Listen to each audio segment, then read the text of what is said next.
Hello, let's start today's session of complex numbers. I'm sharing my screen. Okay, I hope my screen is visible. Okay, let's discuss about the complex number first. So complex numbers are of different forms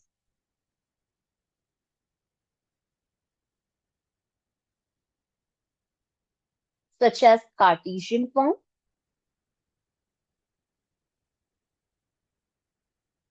modulus argument form,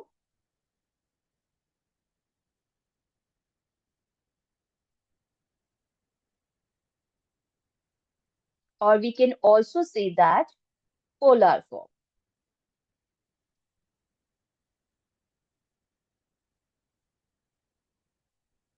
Euler form.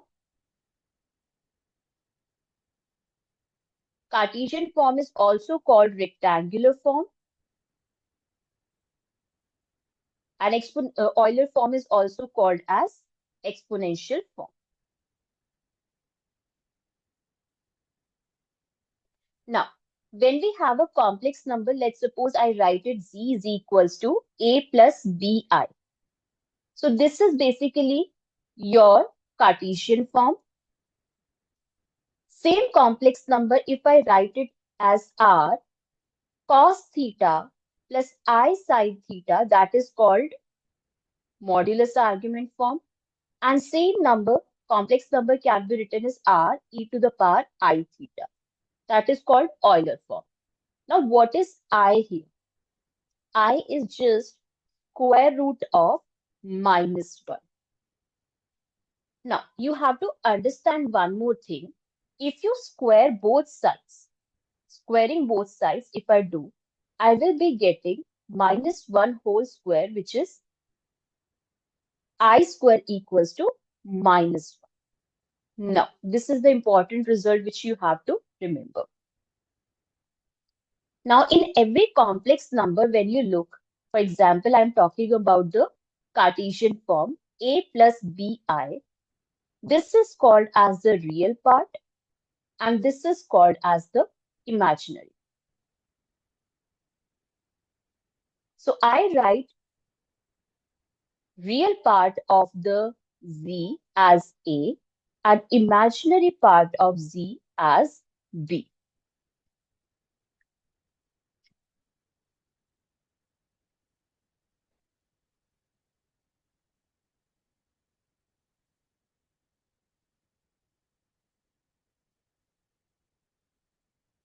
Now, for example, I take one question. We have x square is equals to -9. I know that earlier, when we have no understanding about the complex number, we can write as x is equals to square root of -9 with plus minus sign. Now, because we have understood what is the root of -1, I can write it root of 9 times root of -1, which becomes plus minus root of 9 times root of -1, which is plus minus 3i. So this is the solution of x square equals to -9, which becomes x equals to plus minus 3i. For example, I take another question. X plus 7 whole square is equals to -16. Now you have two ways to solve it. Both ways are correct. Either you can expand it first with the help of the identity a square plus 2ab plus b square equals to -16. Or you can directly do it as x plus 7 is equals to -16 square root with the plus minus sign. That is also fine, no problem. This will also give you the same answer, although it will be lengthy method, but this will give you the same answer if you solve it by the quadratic formula. So x plus 7 is equals to plus minus 4i and hence x is equals to minus 7 plus minus 4i is the answer. Now, how do we do addition, subtraction, multiplication of complex numbers? Very simple. Like terms add with the like terms. So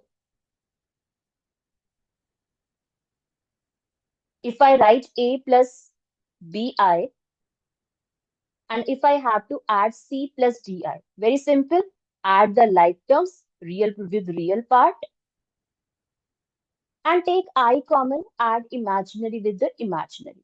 This is how you will be adding it. Or if you have to subtract, you can do the same way subtraction.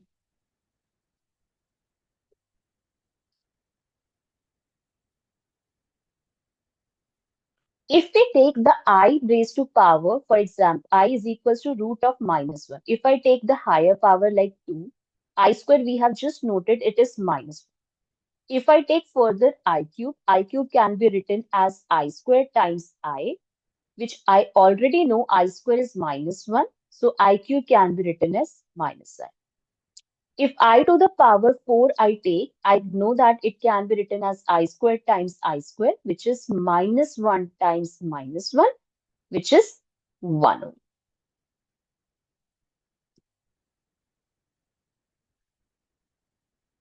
So simple way, I am taking one question, although you can do it with the GDC, but always remember with the GDC, don't, for TI Inspired, don't take the I letter.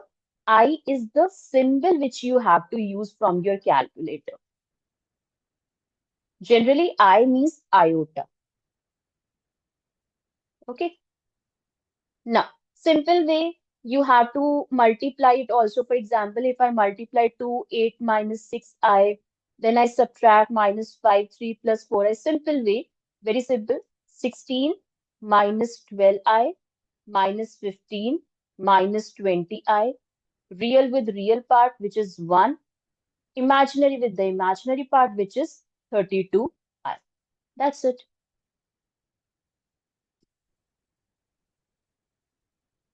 Now, we have to understand what is conjugate here. Conjugate is written by the z star. For example, I have a complex number z is equals to a plus bi. Conjugate is represented by g star. In some books, you will see it with the z bar also. That's depending on you, whatever you can represent it. Basically, z star can be used. You have to change the sign of the imaginary part, not of real part. Real part will come as it is, only imaginary part will change its sign. For example, I have 2 plus 3i as my complex number. Then its conjugate will become only minus 3i. For example, another complex number is 5 minus 6i. Then its conjugate will become, real part will remain same, only conjugate or imaginary part will change its sign in the conjugate.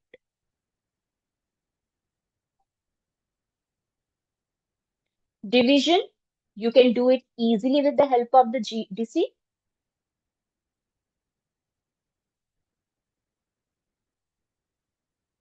For example, if I take very simple example, 1 plus 7i divided by 3 minus I. I would advise, because you are AIHL students, do it directly with the GDC and find its answer with the calculator and check it. Is it coming minus 2 over 5 plus 11 over 5i? That means minus 0.4 plus 5, 11 divided by 5 is 2.25. Check it. Are you getting the same answer? If you are getting same answer, that's basically, because rationalization can be done. Actually, I tell you, 1 plus 7i over 3 minus I is basically multiplied by the conjugate of the denominator. So it will be 3 plus I over 3 plus I, and that is how you will be solving it and getting the answer. But that is the AAHL way. You can do it directly also. Now, this was all about Cartesian form. Let's jump to modulus and argument form. What is modulus? Modulus is represented by the R, which is square root of, you can represent it by Z modulus is equals to real part square plus imaginary part square. And argument is the theta. For example, I have a complex number 2 plus I. Like real parts, I will travel with 2. Okay, first of all, I will explain how to represent it on the diagram, Argand diagram. Basically, whatever coordinates, suppose you have 2, 1, if you represent it on the coordinate geometry, it will be called as Cartesian plane.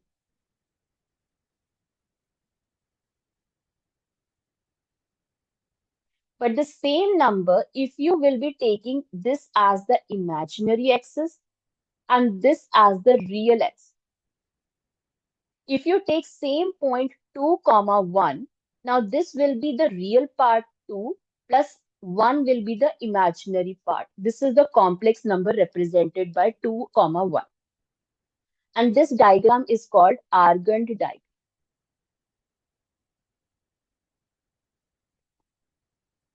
Okay, so this is my complex number, and this distance is actually nothing but whatever your complex number is, its modulus.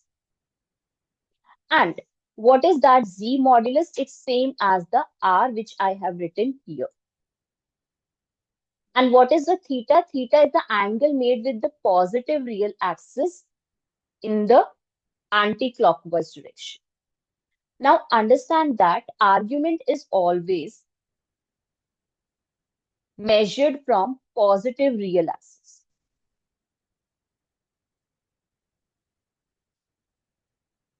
If you go, like for example, the purple, I have drawn the complex number. If you draw the argument theta in this way, like anti-clockwise, it will be always taken as positive.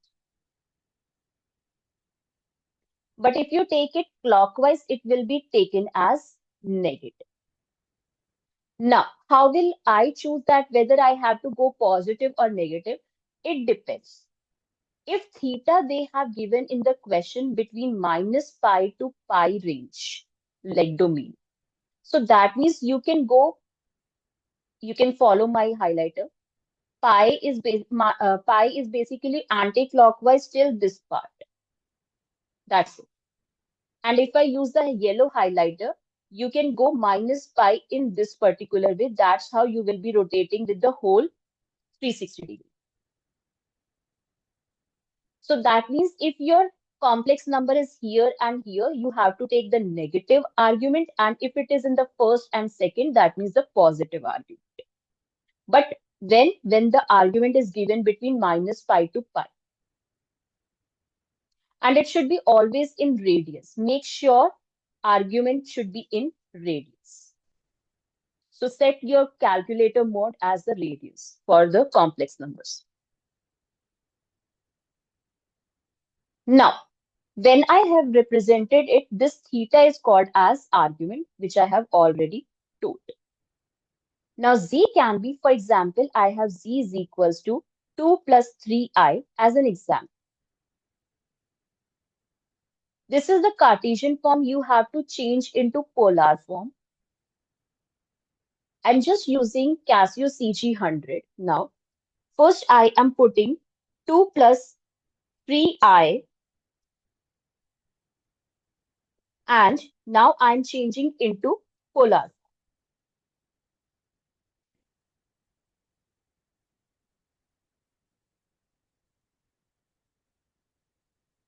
by going into the complex number. Then I am taking r angle theta, and it is giving me 3.606 approximately. Basically, the way it will be showing in the calculator is this one, angle 0.9828. But you have to write this as the r and this as the theta. So it is are 3.606 e raised to power I 0.9828. That is called your polar. Okay. After that, let's know about some properties.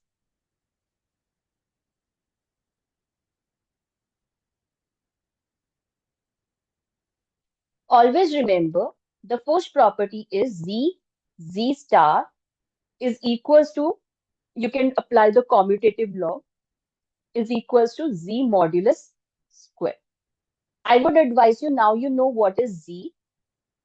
You can even, okay, I do it.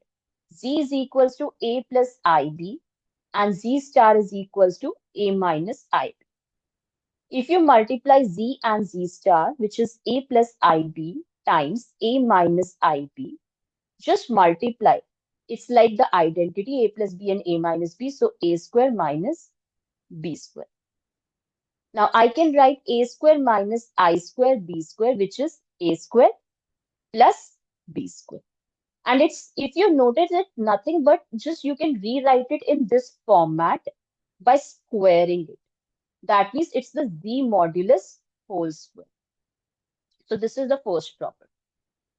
Second property is never assume Z1 plus Z2 whole modulus to be equals to Z1 plus Z2 modulus separately. Never. This is important. Sometimes students tend to do this mistake.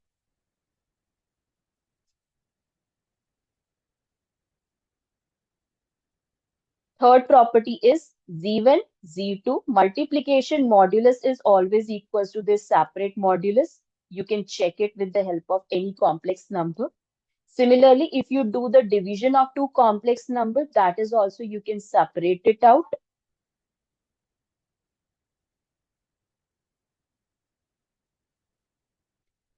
And there is one more property I will discuss, that is argument of Z1 multiplied by Z2 is always equals to the argument of Z1 plus argument of Z2. So this property might seem to you a little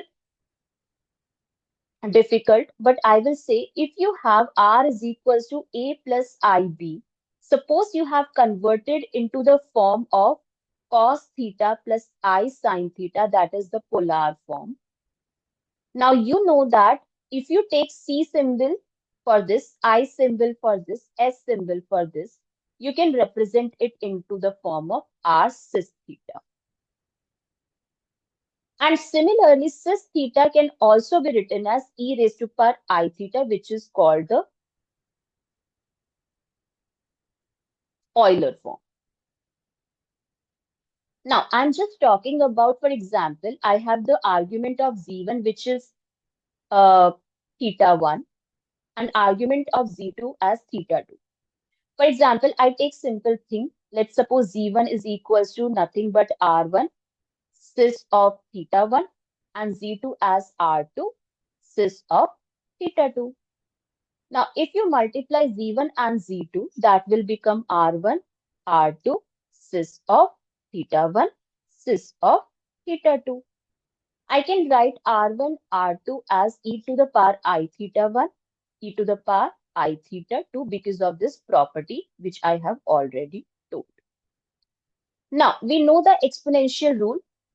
Bases are same, so the powers will add up. Similarly, we can see that this is just if I convert it back into the cis, so it can written as cis of theta 1 plus cis of theta 2. So that means, now what is the argument of Z1 multiplied by Z2? That is theta 1 plus theta 2, means the two arguments have added. Similarly, you can try with the argument of Z1 divided by Z2. You will find that it is argument of Z1 minus argument of Z2 with the same application. It's not mentioned in the books. I have told you the way to convert it. That's easy for you to memorize. Now, sometimes what happens in the question, they will give the argument between the 0 to 2 pi. Then you don't have any option. You have to travel positive way, means anti-clockwise direction only to complete the whole circle. You don't have any option. But if they have given theta in between minus pi to pi, you have either the option for first and second to go only anti-clockwise, and in the third and fourth quadrant only go clockwise.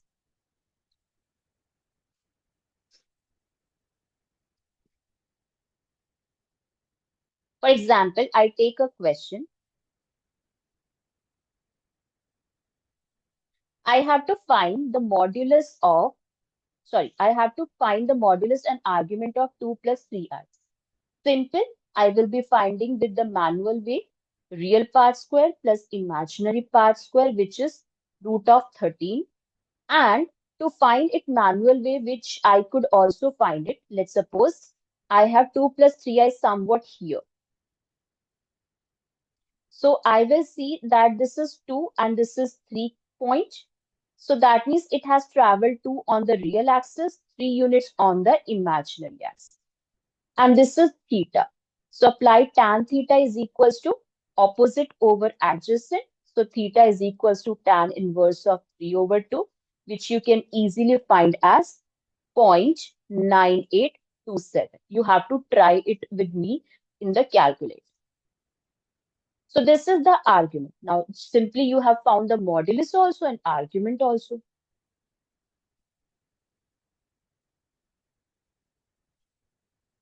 But you can do it directly on the calculator as well. Now, Argand diagram, I have already given you the introduction.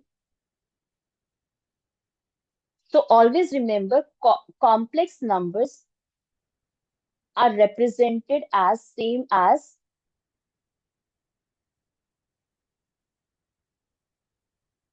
vectors.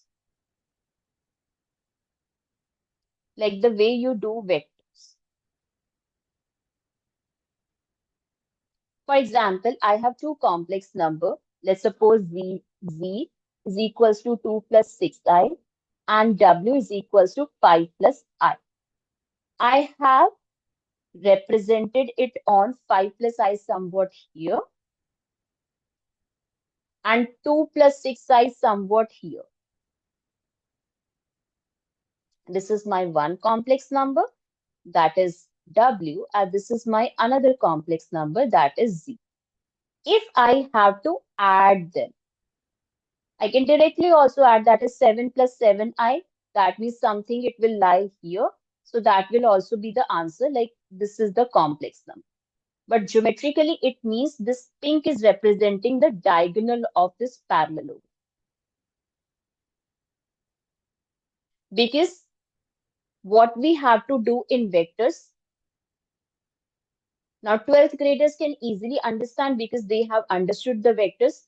This is one vector, this is another vector. So triangle law says that the addition of two vectors, this will be same as the, if this is z vector, this will be also z vector.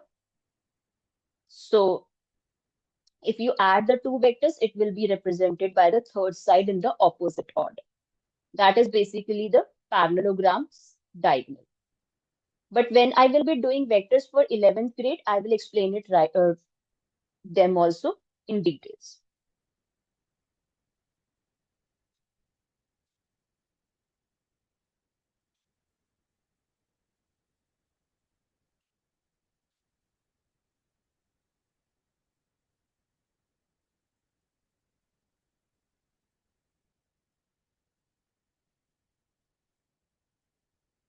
Now, we have to do,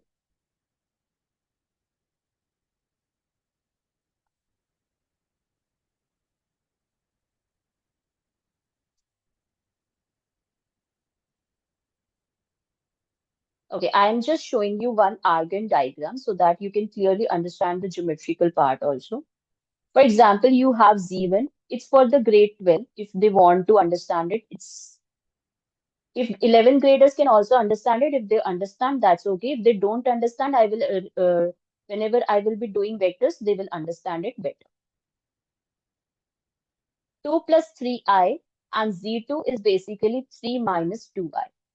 On the Argand diagram, the question is represent z1, z2, z1 plus z2 and z1 minus z2. Let's simply represent z1 and z2 on my Argand diagram. So something here will be my z1, which is 2, comma 3, that is 2 plus 3i.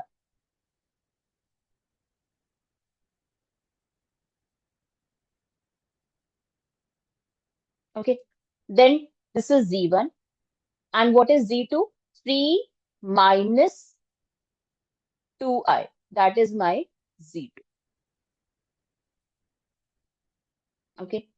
Now, z1 plus z2 is nothing but just when you complete this parallelogram, the diagonal of it will be represented by the z1 plus z2. You can manually also calculate it and plot it on the Argand diagram. But what is z1 minus z2? z1 minus z2 can be written as z1 plus minus of z2. Minus of z2 is just the opposite side of z in the same magnitude. This is minus of z2. And this z1 and z2, that means if you create the parallelogram for this one, its diagonal is giving you z1 minus z2. Okay, so this is the way you can add the z1 minus z1 and minus z2.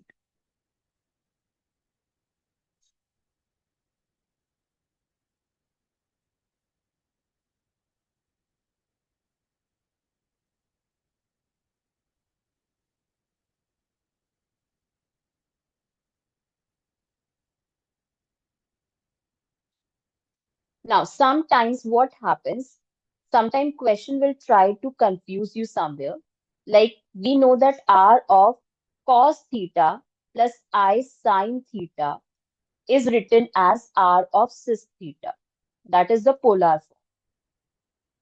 But if I replace theta with minus theta, cos of minus theta plus I of sine of minus theta, suppose my angle is now negative. This is for positive theta and this is for negative theta. They are different. They cannot be same. So I can represent it as r of, now this is same, r of cos theta because cos will absorb the negativity, cos theta minus I sine of theta. Now this is okay, this is your polar form, but question can ask like, is this the polar form? No, it's not a polar form.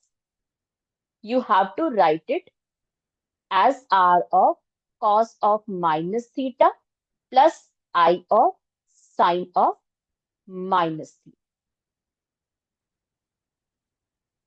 Then, okay, I can say this is the polar.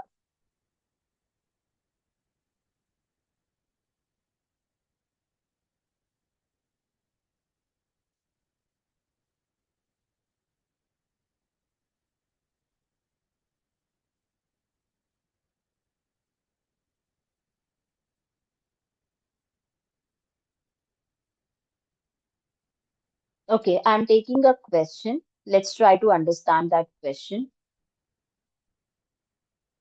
The question says, z1 is equals to 4 root 2 cis of 3 pi over 4 and z2 is equals to root 8 cos of pi over 2 minus I sine of pi over 2.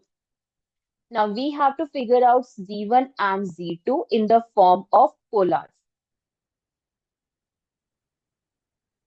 First of all, I should write this is already in polar form. I should write also in polar form. So 4 root 2 cis of 3 pi over 4. I can write root 8, this as cos of minus pi over 2. and plus I of sine of minus pi over 2 as a polar. I can rewrite as 4 root 2 cis of 3 pi over 4 multiplied by root 8. Now cis of minus pi. These two things will multiply, so it will become 4 times 4. And cis can be written as simply you can understand now e raised to power I 3 pi over 4. And this is e to the power minus I pi over 2. As per the exponential rule, we know that it can be written as I common 3 pi over 4. The powers will basically add up. So it will turn as 16 e to the power I. If I take the LCM, that is 5 pi over. Oh, no, sorry, my bad. It's minus sign.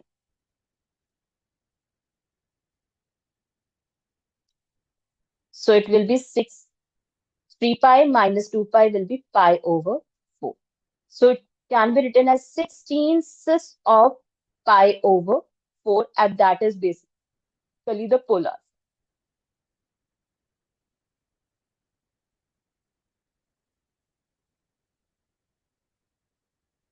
Okay.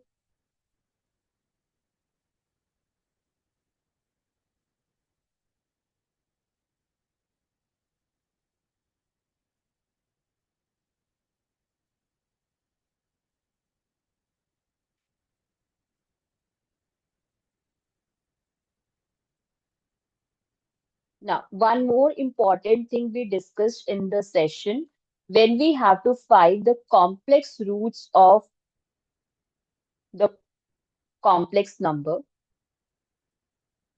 how can we figure it out? I take one example.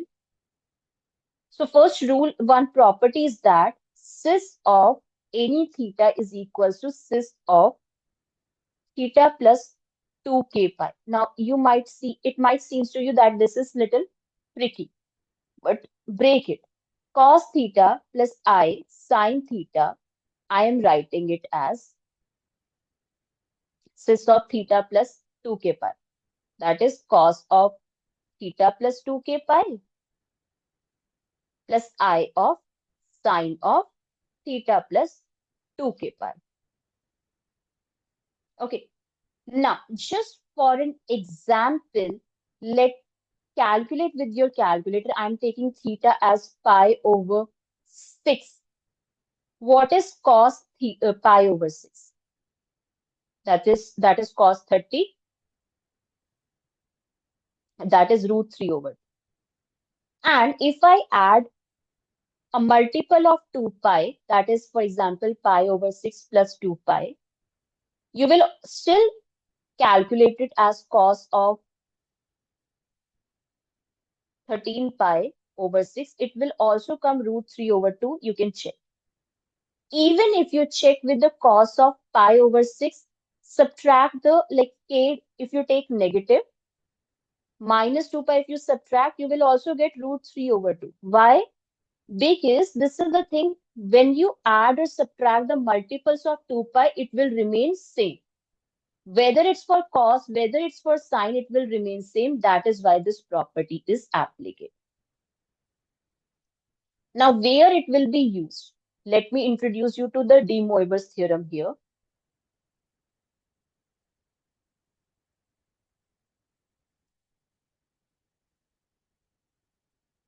What is the De Moivre's theorem saying? De Moivre's theorem says,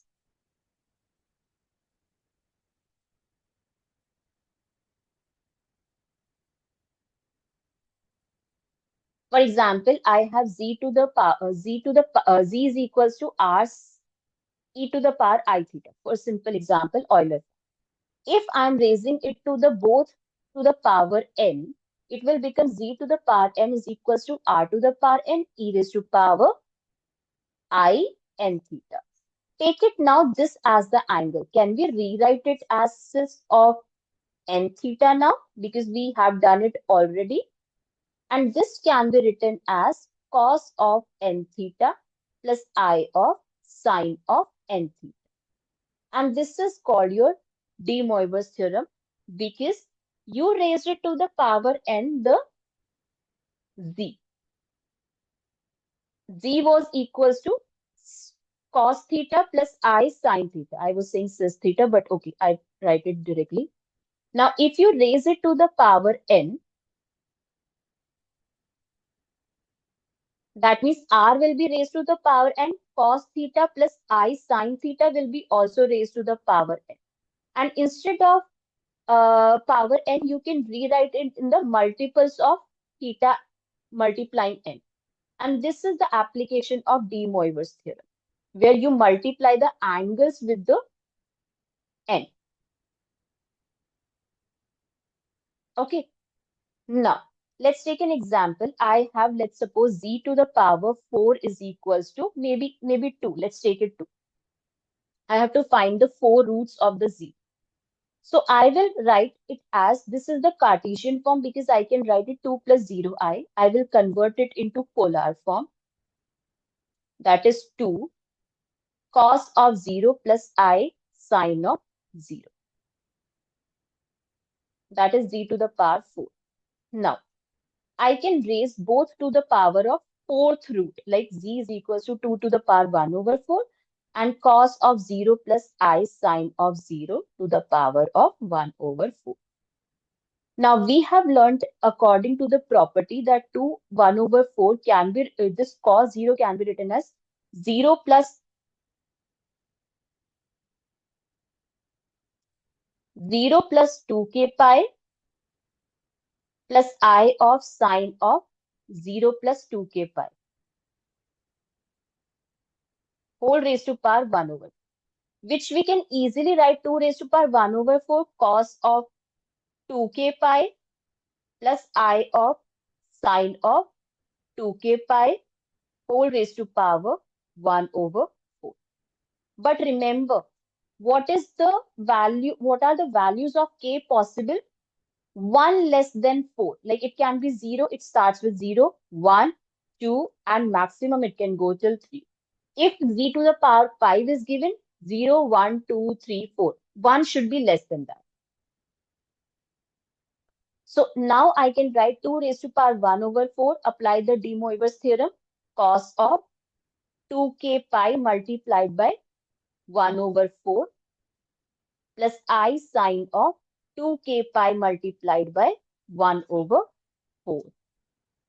So this is the z. So what are the 4 roots of z? Just try to put k one by one. Z1 is equals to 2 raised to power 1 over 4. Cis of, it will become, if k is 0, 0.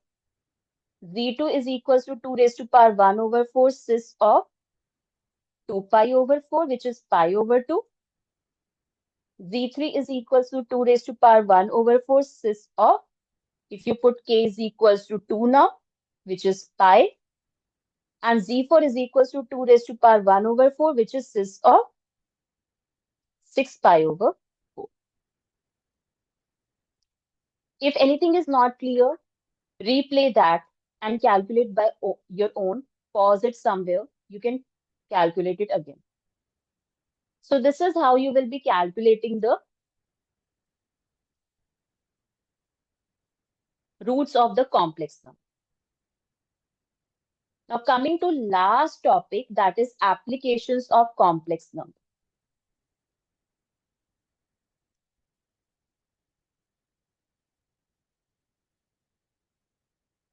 Let's suppose I have a sinusoidal function y is equals to a sine of bx plus c.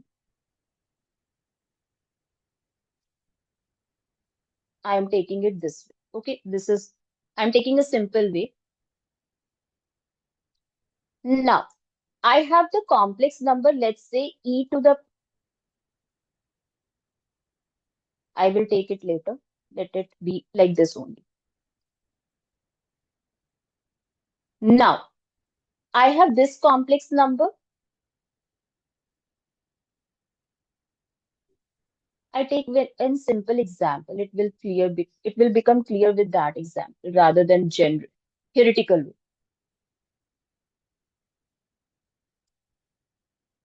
I have V1 that is the voltage of one circuit, is 20 sine of 30t. And the another voltage is 30 sine of 30t plus 5. I tried to add them on the calculator. I don't think it is possible, but still I add them. No, it's not possible actually. No. But I have to find V1 plus V2. It's not possible to calculate it with the help of the calculator. We have to show that V1 plus V2 should be equals to in form of A sine of 30t plus B, something we have to show. But how we can show it? The only way to do is that you have 20 sine of 30t, right? Take one complex number as 20 e to the power I of 30t and another complex number as 30 e to the power I 30t plus 5. Now add the two complex numbers simply.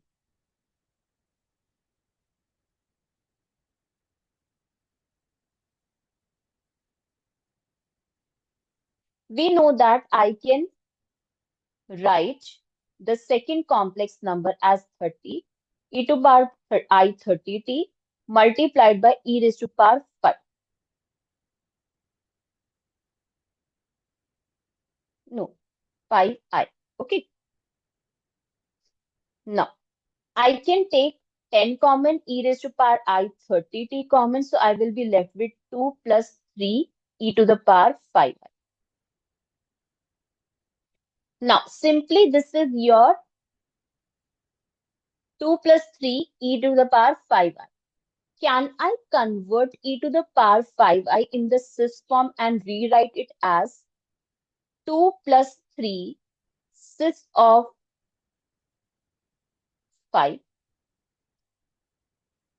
That will give me 10 e to the power I 30t 2 plus 3 bracket cos of 5 plus I sine of 5. Remember, they are in radians. And I will calculate 2 plus 3 cos 5 plus I times 3 sine 5. Now, when you calculate on your calculator, you will be having this as the real part as 2.850 and 3 sine 5 as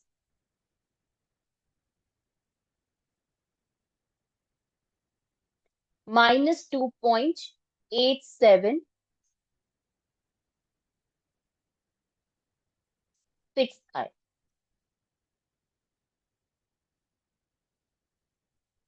So it will become 10 e to the power I 30t. Is that okay? After that, you have got this in the Cartesian form. Convert it into Euler form. Why? You have to deal with this. E to the power I 30t, it will become e to the power, sorry, it will become, if you convert it into Euler form, it will be 4.05 e to the power minus 0.789i. Somewhat decimals can go here and there, so you can adjust it accordingly. Now, 10 and 4.05 will multiply, will become 40.5 e raised to power I 30t and e raised to power minus 0.789i. You can combine the powers together. It will become 40.5 e raised to power I 30t minus 0.789. Now treat it as your theta. Can we rewrite it as 40.5 cis of 30t minus 0.789? Now, if you remember, from where we started, V1 and V2, we have to find. But if you notice what is actually V1, V1 is the imaginary part of the complex number Z1, and V2 is the imaginary part of complex number Z2. But some students has the the problem here that Z1 is equals to 20 e to the power I 30t. How imaginary part of Z1 is equals to 20. Now pay attention here. It can be written as Z6 of 30t, which can be written as 20 cos of 30t plus I sine of 30t. Sorry. Now it will become 20 cos of 30t plus I 20 times sine of 30. So what is the imaginary part of it? That's the same as V1. So that is why I wrote V1 is the imaginary part of Z1 and imaginary part of Z2. That means when I am adding Z1 and Z2, I am getting the answer, this one. So I know that if I have to add imaginary part of Z1 plus imaginary part of Z2, I will be getting as same as imaginary part of Z1 plus Z2, which is 40.5 sine of 30t minus 0.789.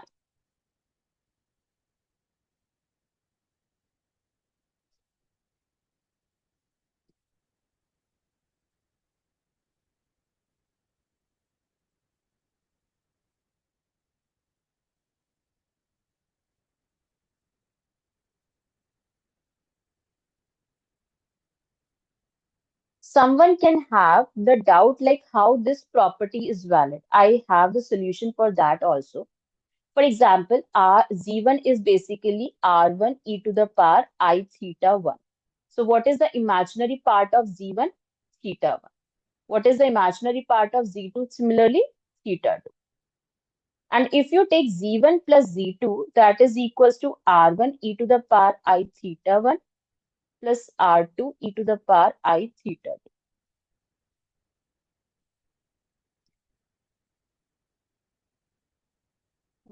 That is confusing here. Wait, leave it this part.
This I will explain it in the class only. Okay, leave it till here. Revise it till this part.